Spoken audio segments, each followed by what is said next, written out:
Justice Davide. Ngayon, mga mahal kong kasama, at sa ating pong mga taga-subaybay, ang batas po ay precise. Hindi po ito pwedeng iba-ibahin o baluktutin. Kung ano ang sinabi lalo ng saligang batas, ay sana po ay panghawakan natin. Ngayon, sa loob po ng 4 na taong ko dito, lagi pong sinasabi yung tradisyon. Minsan, yung rules na yan, nawawala yan eh. Ilang beses na ho ako naguluhan dito dahil, teka, sundin natin yung tradisyon kaysa yung rules. 2 beses na po nagkaroon ng impeachment. Yung unang impeachment, ang nag-preside ay yung Chief Justice, yung kay Pangulong Estrada. Yung sumunod po, nandito na po ako nun. Ang nag-preside ay ang mahal na Bicolanong kaibigan ko, Senador Chis Escudero. Yun po kasi yung nasasabi sa saligang batas at tradisyon. Yun na po yung nangyari. Ngayon, gusto ko pong tanungin yung mga kasama ko sa majority. Personal na tanong po ito. Nung hinihikayat po akong sumama sa majority, isa lang ang sinabi ko. Kung si Senator Chis Escudero, ang kababayan kong Bicolano, ang gagawin yung Senate President, lilipat ako sa inyo. Ang hindi ko maintindihan, bakit ngayon pinipilit natin ng ating presiding officer si Chis Escudero? Ba't hindi natin siya ginawang Senate President nun?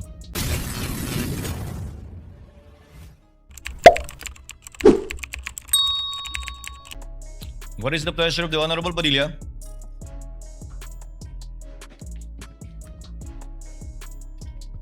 Ginoong, Will the gentleman explain his vote? opo. The gentleman may proceed. You have 2 minutes, sir. Maraming salamat po, Ginoong punong tagapamahala.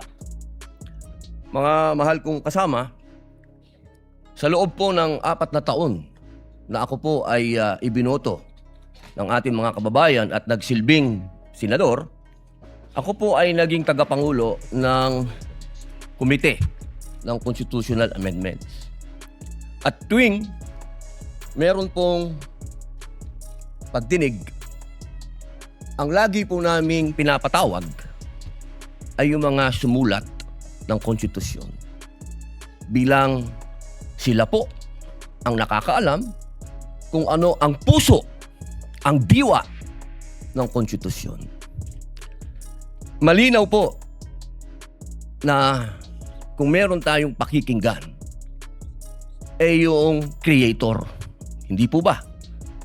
Tayo naman po lahat ay naniniwala sa Panginoong Diyos, kaya tayo po ay naniniwala sa salitang creator, tagapaglikha.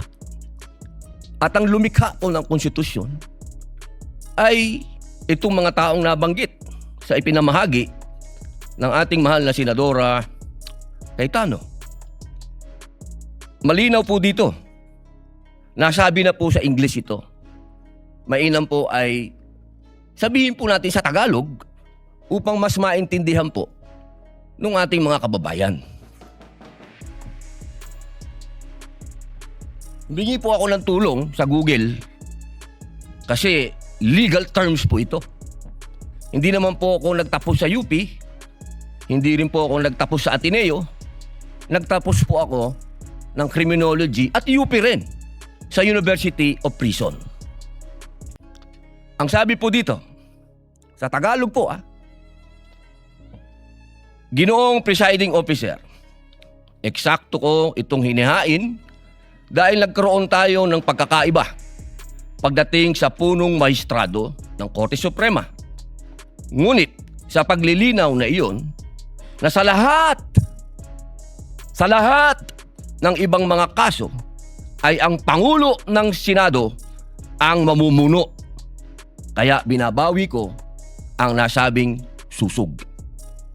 Ang nagsabi po nito ay ang dating Justice Davide. Ngayon, mga mahal kong kasama at sa ating pong mga taga-subaybay, ang batas po ay precise. Hindi po ito pwedeng iba-ibahin o baluktutin. Kung ano ang sinabi lalo ng saligang batas, ay sana po ay panghawakan natin. Ngayon, Sa loob po ng 4 na taong ko dito, lagi pong sinasabi yung tradisyon. Minsan, yung rules na yan, nawawala yan eh. Ilang beses na ho ako naguluhan dito dahil, teka, sundin natin yung tradisyon kaysa yung rules. 2 beses na po nagkaroon ng impeachment. Yung unang impeachment,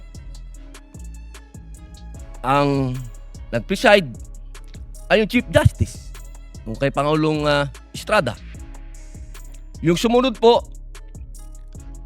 nandito na po ako nun. Ang nag-preside ay ang mahal na Bicolanong kaibigan ko, Senador Chis Escudero. Yun po kasi yung nasasabi sa saligang batas at tradisyon. Yun na po yung nangyari. Ngayon, gusto ko pong tanungin yung mga kasama ko sa majority. Personal na tanong po ito. Nung hinihikayat po akong sumama sa majority, isa lang ang sinabi ko. Kung si Senator Chis Escudero, ang kababayan kong Bicolano, ang gagawin yung Senate President, lilipat ako sa inyo.